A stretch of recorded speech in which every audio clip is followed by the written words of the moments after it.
দক্ষিণবঙ্গ রাষ্ট্রীয় পরিবহন সংস্থার বাস চলছে বৈধ কাগজপত্র ছাড়াই, চলছে কোটি কোটি টাকার দুর্নীতিও। দুর্ঘটনা হলে যাত্রীদের নিরাপত্তা কে দেবে? এই অভিযোগ তুলে দুর্গাপুরের সিটি সেন্টারের দক্ষিণবঙ্গ রাষ্ট্রীয় পরিবহন সংস্থা স্ট্যান্ডে পরিবহন সংস্থার বাস আটকে বিক্ষোভে সামিল হয় বিজেপি।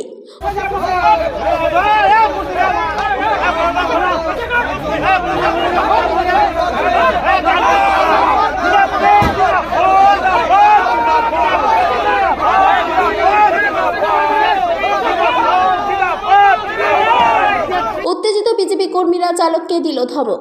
বেশ কিছুক্ষণ আটকে যায় দক্ষিণবঙ্গ রাষ্ট্রীয় পরিবহন সংস্থার বেশ কয়েকটি বাস। বেশ কিছুক্ষণ চলে উত্তেজনা। ঘটনাস্থলে পৌঁছায় দুর্গাপুর থানার পুলিশ। বিজেপি বিধায়ক লক্ষণ ঘড়ুই দক্ষিণবঙ্গ রাষ্ট্রীয় পরিবহন সংস্থার সামনে দাঁড়িয়ে আধিকারিকদের হুঁশিয়ারি দিয়ে বলেন, পলিউশন রেজিস্ট্রেশনের মেয়াদ শেষ হয়ে যাওয়ার পরেও চলছে একের পর এক দক্ষিণবঙ্গ রাষ্ট্রীয় পরিবহন সংস্থার বাস। কোটি কোটি টাকা দুর্নীতির সাথেও জড়িত দক্ষিণবঙ্গ রাষ্ট্রীয় পরিবহন সংস্থা। যাত্রীদের দুর্ঘটনা ঘটলে তার দায় কে নেবে, সেই নিয়েও তিনি প্রশ্ন তোলেন। দ্রুত ব্যবস্থা নেওয়া না হলে বৃহত্তর আন্দোলনের পথে হাঁটার হুঁশিয়ারি দেন তিনি। পুলিশের মধ্যস্থতা নিয়ন্ত্রণে আসে পরিস্থিতি। মূলত একটাই বিষয়, আজ যুব মোর্চা ভাই প্রদীপ মণ্ডলের নেতৃত্বে আমরা যুব মোর্চার পক্ষ থেকে বিক্ষোভ মিছিল আয়োজন করেছিলাম। উদ্দেশ্য পরিষ্কার এবং একটাই উদ্দেশ্য, মূল উদ্দেশ্য একটাই, যেভাবে সারা বাংলা জুড়ে এসবিএসটিসিতে লক্ষ লক্ষ টাকা চুরি, কোটি কোটি টাকা চুরি, টিকিট কেলেঙ্কারি শুরু করে চুরি হয়েছে, সেই চুরির তদন্ত হচ্ছে না।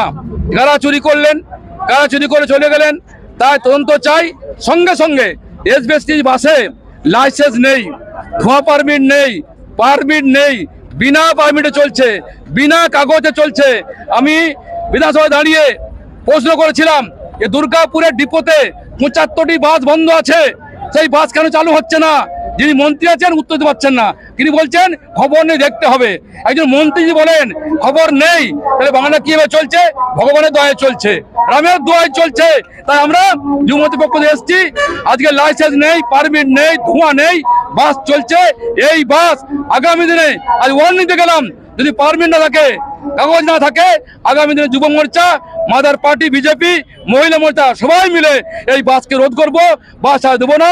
মানুষকেও আহ্বান করবো যে বাসে চড়ছেন, আপনার মৃত্যু হলে আপনার কিন্তু ডেথ টাকা বেনিফিট সেটা পাবেন না। তাই এই বাসে চড়বেন না যতক্ষণ কাগজপত্র না হচ্ছে। তাই লোকের চুরি, দুর্নীতি এবং কাগজপত্র নেই, সেই কারণে আজকে আমরা অবস্থান বিক্ষোভ করছিলাম ভাই প্রদীপ মণ্ডলের নেতৃত্বে।